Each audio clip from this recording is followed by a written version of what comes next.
పోలవరం జిల్లా రంపచోడవరంలో జనసేన ఎమ్మెల్సీ నాగబాబు విస్తృత స్థాయి సమావేశం నిర్వహించారు. అర్కా రెస్టారెంట్ జరిగిన ఈ సమాచార సేకరణ కమిటీ సమావేశానికి ఆయన ముఖ్య అతిథిగా హాజరయ్యారు.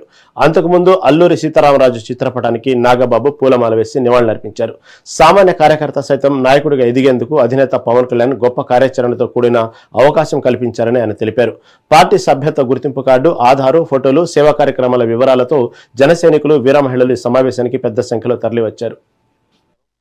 మేము పవన్ కళ్యాణ్ గారు గ్రామ స్థాయి, మండల స్థాయి, నియోజకవర్గం స్థాయి, పార్లమెంట్ స్థాయిలో రకరకాల కమిటీస్ వేస్తూ ఇన్ఛార్జీలుగా, లేకపోతే కమిటీలో మెంబర్స్గా, అది ఇతర కమిటీస్ చాలా ఉన్నాయి. ఈ కమిటీస్లో సమర్థులైనటువంటి జన సైనికుల్ని, వీర మహిళల్ని దీనిలో తీసుకోవటానికి, వాళ్ళలో ఎవరున్నారని చెప్పి వాళ్ళు సేకరించడానికి వాళ్ళ వివరాలు ఒక కమిటీ వేశారు. ఈ కమిటీ మెంబర్స్ దాదాపు 30 మంది ఉన్నారు. ఇక్కడ కొంతమంది ఏదో పనుల మీద ఉన్నారు. సో నన్ను ఒక పరిశీలకుడిగా పంపించారు. సో మాకు ఇంతకాలం ఏంటంటే చాలా కాలం పాటు ఎంతో కాలం పనిచేసిన మా కార్యకర్తలందరికీ, వీర మహిళలందరికీ ఒక పార్టీలో ఇంకొంచెం వాళ్ళని యాక్టివ్ పొజిషన్లో ఇంకొంచెం బలంగా పనిచేయడానికి ఈ కమిటీస్ వేయాలని నిర్ణయించుకున్నాం.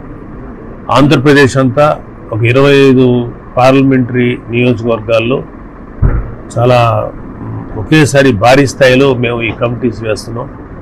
అంతకుముందు ఉన్న కమిటీస్ ఎన్నున్నా సరే ఇది ఒక అథెంటిక్గా స్వయంగా పవన్ కళ్యాణ్ గారే పర్యవేక్షిస్తారు. ఎవరెవరైతే ఈ కమిటీస్లో వాళ్ళ పేర్లు ఇచ్చారో రకరకాల పొజిషన్స్కి కమిటీస్లో, వాళ్ళందరినీ ఆయనే దగ్గరుండి పర్యవేక్షించి వాళ్ళని సెలెక్ట్ చేసుకోవడం జరుగుతుంది.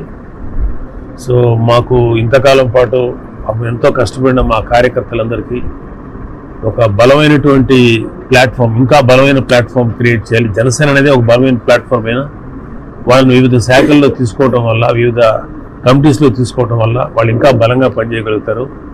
సో వాళ్ళందరినీ ఎవరెవరు ఉన్నారనేది అది సేకరించడానికి మేము వచ్చాము. నన్ను పరిశీలకుడిగా వేశారు.